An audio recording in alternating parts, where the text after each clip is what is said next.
What's up, everybody? My name is Scott Waters, and welcome to NoLifeTilMetal. Going to be doing a NoLifeTilMetal graphics update. This is going to be all vinyl, all Girder music. So Girder Music, or Girder Records, is one of the companies I do graphic design work for, among other things. But I've got a pile of records here that I want to get into from that company. And so if you're interested in any of these records that I'm about to show, it's girdermusic.com. But let me just get right into it. These are all reissues that I had worked on for them. So first up, we have Disciple. This is Horseshoes and Hand Grenades, obviously. And this is a 2010 release and was just finally released on vinyl for the first time this year. Front cover restored. It looks fantastic. I'm really happy with how it came out. Back cover was created from, obviously they had these photos taken, and I just added some effects and other kind of things to make it look cool in the back cover. I'm really happy with the way it came out. And one thing we don't talk about too much on records is the spine, but I always like to make sure that the spine is very bold, very readable. I don't put band logos on the spine because usually they're just too small and you can't tell what they are. Better off just use a nice bold font, and that's what I did here. So you'll be able to find this on your shelf. All right, now this has not been opened yet. I just received these, so I'm real excited to check them out myself. Going to do the little jeans trick and open these. If you don't know what the jeans trick is, you basically rub it back and forth on your jeans and create some friction, and it pops open the plastic on these. And then you can just open up the rest of the way with your finger. So what do we got going on here? Girder tends to like to do, not always, but for the most part, they tend to like to do the picture sleeve inserts as opposed to like the poly sleeve, the black poly sleeves that some of the other companies I work for do with the lyric inserts. They just do these sort of things, which is obviously a inner sleeve. Let's go again. I created all the graphics for this around photos and images that the band sent. I think this came out spectacular. I'm really happy with it. It's the first time I'm seeing it too. Like I said, I haven't opened these yet, although I obviously saw it when I worked on it. Literally, I probably did this 8 months ago. That's how long ago the artwork was done on these things. But vinyl production is so slow right now. That's how long it's taking. But yeah, looks really spectacular. I think we did something we called a shrapnel brown colored vinyl, and there it is.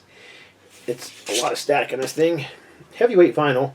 Feels like it could be 180 gram, but custom center labels, as you can see,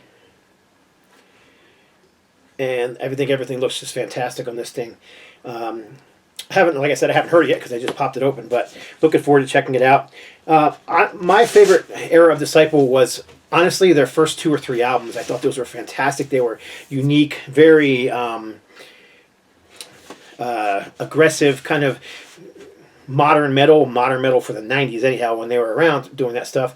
By the time they started doing this stuff, this is more radio friendly modern rock. But regardless, a lot of people like this band, and I know this album sold fantastic. I can't even tell you how many copies pre-sold. I know it was well over 250 copies pre-sold, so that's quite a few direct sales just for before the album even came out.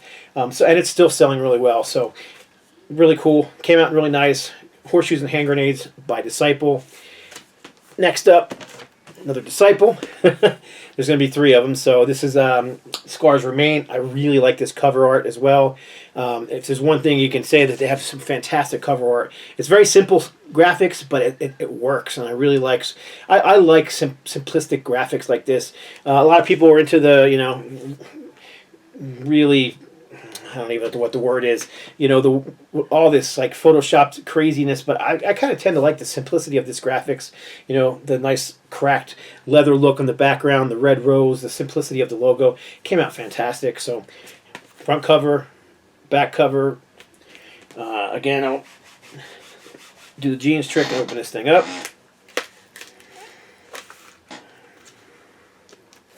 All right, so got a little issue going on here. There it goes. I will not be keeping the plastic on these. I ripped the plastic off all my albums and I put them in sleeves. Again, this is if I can get it out. There it goes. So we've got picture sleeve, nice picture of the band kicking back on some couches, liner notes, and of course lyrics And if you look closely, you can see there's a picture of the band on the bottom underneath of the lyrics as well. It's kind of, it's very faint, and I did that on purpose because I like the lyrics to be readable. That's what's important. So fancy fonts, crazy backgrounds, not into that because, frankly, it makes it unreadable and worthless, in my opinion. I much prefer a simpler font. It looks nice still, but yet you can read the whole thing. So this, I believe, was a dark plum color vinyl, or a dark rose red color, and that came out really nice. And as you can see, it's got the custom center labels that are black with the red rose and white text. So yep, really happy with how this one came out as well. It is my first time opening it, but I did see photographs of everything before I received these in the mail, so I kind of knew what they looked like.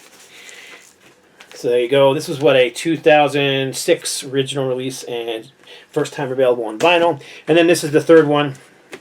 This is Disciple. I really like the way this one came out too, especially the back cover. It's just a nice picture of the band.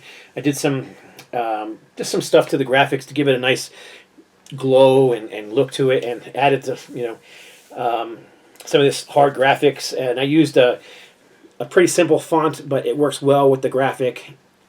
Very readable. White text.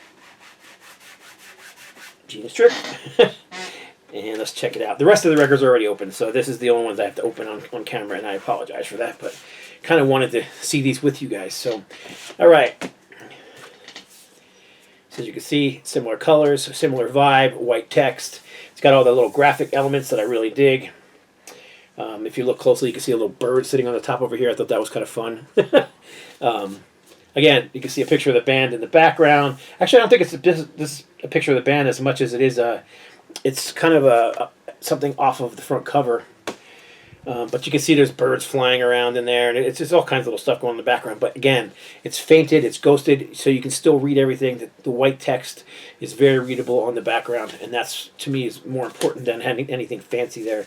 And the color of vinyl here is kind of a mustardish yellow or orange color that matches the vinyl. So then that was what we went for on all these, was make sure the whole thing matches. It has a nice vibe. Everything looks good together. I'm not sure what the point is of doing colored vinyl if it doesn't actually go with the record that you're putting out. So there you go, 3 albums from Disciple. This one came out in 2005, 2022, first time on vinyl.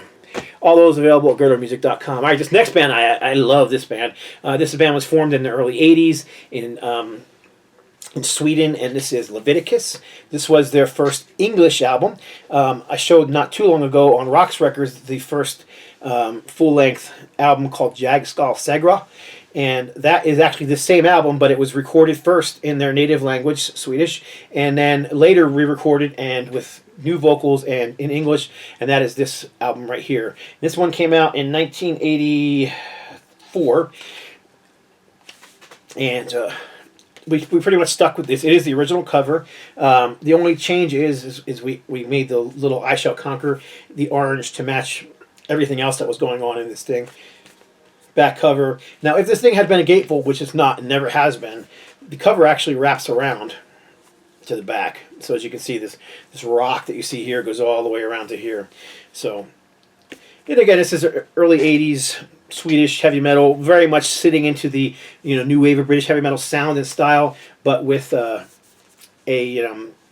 definitely a Swedish band. So colored vinyl. This happens to be a plum colored vinyl. However, this is a random color vinyl, so this album actually has many different colors. I've seen this one in a nice green color. I've seen it in a brown. My copy happens to be plum. I actually would have liked the green one because the green matches pretty well to the snake on the front with the head cut off. But regardless, the plum looks good too. It matches, as well. And then this one actually does have the black polyline sleeve, which I really like those. And then a lyric insert. Live concert shot on the back, again muted very much so that you can read the lyrics, and then nice little collage of photos of the band there. And liner notes. So really happy with how this one came out as well. It sounds fantastic. It was remastered by Rob Caldwell at Bombworks Sound in Texas, and he just did a fantastic job. This thing has never sounded so good. I have an original pressing of this, and it definitely has a better sound. Vinyl is at least 140 gram, if not heavier. So that was their first album. Their second album actually had two different covers, but this is the U.S. pressing cover, and this is The Strongest Power. Again, original cover, nothing really changed about it other than I cleaned it up, brightened it, made sure it was nice and clean. And then the back cover, it's got an awesome picture of the band on stage with just massive, massive set behind them. Let me just look at all those amps. Very cool. Again, very readable type, but the type all matches, so it looks really good together to me. And this is on, again, a variable color, so it depends. This is on kind of a violet or blue color. It's actually more violet than blue on the camera, as I can see. It looks kind of blue, but it's kind of a purplish color, and it matches, you know, pretty well with the cover. But again, there's other colors that are available out there, so I don't know, you know, if you were to buy this, if you get the purple or if you get some other colors. So insert as well. This one has a lyric insert. There you go. And then there is a lyric photos of the band, individual photos, and one live shot, as well as your liner notes. So again, 80s. This is probably what, 85. Let's see, 85. Very much in the new wave of traditional heavy metal sound style. Again, with that Swedish band, they were a power trio here. I really love these first two albums from them. Very unique sound. Nobody really sounded like them. And Bjorn Stigson, the guitar player, is a definite shredder. Really enjoy these two albums. Their third album, their bass player and vocalist left, and they got a whole new band other than Bjorn Stigson and their drummer, who his name is escaping me at the moment, but the drummer and Bjorn stayed. So this was their third album, but there's also a change in sound, and part of that is because they were just going for a more American vibe. This is what, 1987, 88, somewhere in that area, and it's just a more commercial release. I still like it a lot. There's some great songs in here. Flames of Fire. Vocals are very much, they're a lot higher and cleaner, kind of doing what a lot of the other metal bands were doing, you know, in that time, with that real clean, almost and very high vocal sound. I really like it. The two guys that actually joined the band here, let me open this thing up. Gene's Trick, and so the two guys that joined the band here were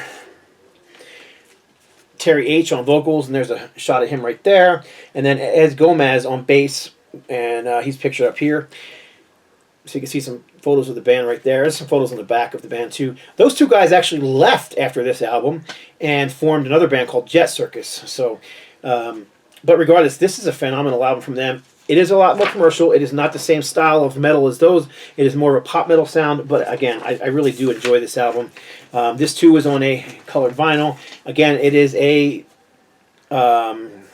what do they call it? A random color vinyl, so you just don't know what you're going to get. And my copy happens to be on this green vinyl. It's got some black and blue splatter in it, so it's not a solid color.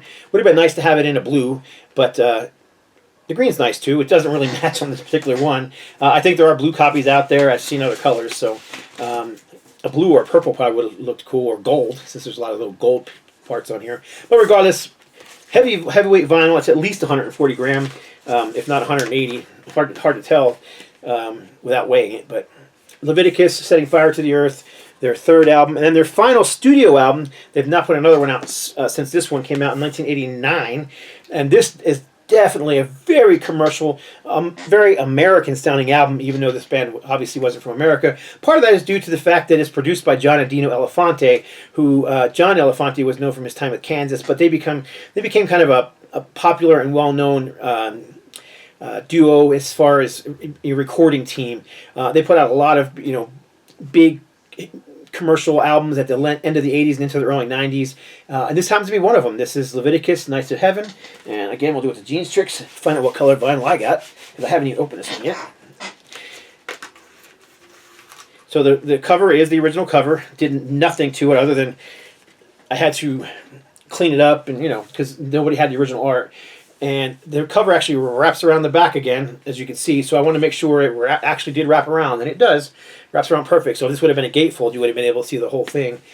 There's another horse back here, and then there's the other 4 horses, which I assume is the band, or I don't know. They're kind of knights on horses. So, but yeah, there's the back cover. It looks really nice. Happy with how it came out. We kind of played off the greens on the front with the text on the earth, so there's a lot of the text is in green. Let's see what color vinyl I got. Oh, it's a very bright red with some black marbling in it. That's kind of nice. Well, again, but you may not get this color vinyl. You may get something totally different because, like I said, it is random color vinyl. There's some reds in the cover, so it's not that bad. But let's see what the insert looks like as well. So here's the insert. Great picture of the band. So you've got Peo Peterson on vocals. Peo stayed with the band for a long time. They did a live album many, many years later, which I think I showed in a past video because we did do a CD version of that. And he's been singing with them ever since. And actually, he did the tour. If I'm not mistaken, he did some of the tour for this album as well. But great vocalist. And then new bass player, Nicholas Franklin, who is right here on this particular album. And this is Bjorn Stigson. Bjorn is the guitar player, I said. And then the drummer, whose name I still can't remember, Gijel Anderson, right there, is the original drummer. And he stayed with the band the entire time and on the reunion live album, too. So, yeah, so there you go. That's the Leviticus. I still have 3 more to show. This video is getting a little long, but I really want to get through these all because these are all from the same label, and they all came out so spectacular. This is Petra. Everybody knows who Petra are. Petra are a hard rock band. Yeah, sometimes they're hard rock, sometimes they're pretty soft, and but AOR, big sing-along choruses. But anyhow, this is one of their more popular albums. This Means War. Completely redid this one. I had to recreate the artwork. The original was gone, but it came out spectacular. Because I was able to have this, I was able to really recreate all this and make it super sharp and look as good as the original, if not better than the original in some cases, because the color really pops. Now, I already had taken this one out of the... I took that one out of the plastic already and put it in a sleeve. But again, you've got the picture sleeve. This one kind of has a duotone look with blacks and greens and whites, and I'm really happy with how this one came out as well. This is on a green vinyl. It's a kind of a green, I don't know, translucent, I guess you'd call it. Custom center labels, as you can see. Gave it a white border to make it really pop off the record, and I really like the way it came out. So really cool. I like this album. Not my favorite Petra album, but it is a very good album. This Means War is a classic song by them. This album also features Bob Hartman on vocals, Bob came out of Argent, I believe. And this one actually comes with a poster of the as well. So here's the poster. All right, put this out of the way. Get to the next one. This is, I can't remember what album this was, but this is Beat the System. Now, this is definitely an 80s album. This is 1984. This is keyboard heavy, kind of new wavy sounding due to the production. They do a cover of God Gave Rock and Roll to You on here. And, of course, the song that Kiss made popular as well. And I really like the way it came out. Front cover, back cover looks really nice. I cannot say this is one of my favorite Petra albums. I like their more organic rock albums as opposed to this kind of glossy 80s sound that they had going on here. But I don't dislike it. It's just not one of my favorites. So I did put I also take them out of those paper sleeves and I put my records into these kind of sleeves. So it's a nice translucent purplish plum color vinyl. Custom center labels, which I'm very happy with how they came out as well. And then we have another duotone looking insert done in purples. As you can see, there's a nice picture of the band, the classic Petra Sword logo. And once again, if you look in the background, you can see the Petra Sword logo back here, but very readable text. And the font is kind of the Petra's font. They used it on a lot of their albums, so we kept that font, used it quite a bit. And then here's the poster, which kind of plays off the front cover with the Petra logo coming out of the bright, shining monitor screen. So I like the way that came out as well. So there you go. That's Petra Beat the System, 1984. And let me put this away real quick, get it out of the way, and show you the last one. Now this is one of my all-time favorite Petra albums. I still love this one. I've probably played this one 10 times since I got it in the mail because it sounds so good. But this is, and great cover art is on this one as well. This is More Power to You by Petra. Rob Caldwell did the mastering on this thing, and man, it just sounds so good. It's very organic sounding, like unlike this one here, which is more 80s, glossy sounding. This is definitely almost a 70s sounding hard rock album. This is 1982, so they still have that 70s vibe going on, which I really dig. Again, great cover art. It's a spaceship guitar, as you can see, kind of similar vibe to what Boston did with the spaceship guitar with the city of Boston inside of it. But I love the back cover art. I've always thought the back cover was spectacular with that spaceship coming in. There's a couple more spaceships over here attacking whatever this demon mountain or whatever it is. So let me show you the inside. Made some changes from the original. I made the font more readable on the top. I used the same, that Petra font on there. You got the song numbers and the times, which I like having on there as well. It does have the picture sleeve. Again, we did a kind of a duotone look, blacks and prints in blacks and blues. There's lyrics again. If you look in the background, it's not really easy to see, and it's intentionally so. The Petra logo is hidden back there. It's more so that you can read the lyrics. And then there is a poster. And of course, I told you how much I like the back cover art. And that's what we made the poster of. Really cool poster. Got the classic Petra Sword logo at the top. Yeah, this is a great album. I mean, if you like classic 70s hard rock and just good organic rock, like bands like Heart kind of come to mind musically. This album is great. Every song on here I like, but I mean, this has got some classics on here like Judas Kiss, which is one of their most known songs. Stand Up, which is a great song. Second Wind, which is a freaking phenomenal song. The title track, More Power to Ya, great song. Road to Zion's on here. This is just Let Everything Have Breath. This is just a great album. One last thing, let's look at the color of the vinyl, because it does have a nice blue color. It's on the screen. It looks kind of like almost like a cyan blue, but it's kind of a turquoise blue, meant to match this, which I believe it does. It just depends on the lighting. It's actually very odd because depending on the lighting, it looks more blue or it looks more like teal. So, regardless, custom center labels. You can see the white border kind of helps the label pop. And this one actually a little different than some of the other labels, whereas if you look closely, you see that's got the front cover on it. That's got the back cover on it. Thought that was kind of fun. So there you go. That's my NoLifeTilMetal graphics update for Girder Music and Girder Records. Like I said, if you're interested in any of these releases, you can go to girdermusic.com and pick them up. All of them are available on vinyl, and I believe all of them are available on CD as well. So, except for, I don't know about the Disciple. I can't remember if we did CDs on the Disciple, but I mean, you can still find them. I'm sure they have them on that site as well. So, that's it. Thank you for watching. God bless. Stay strong.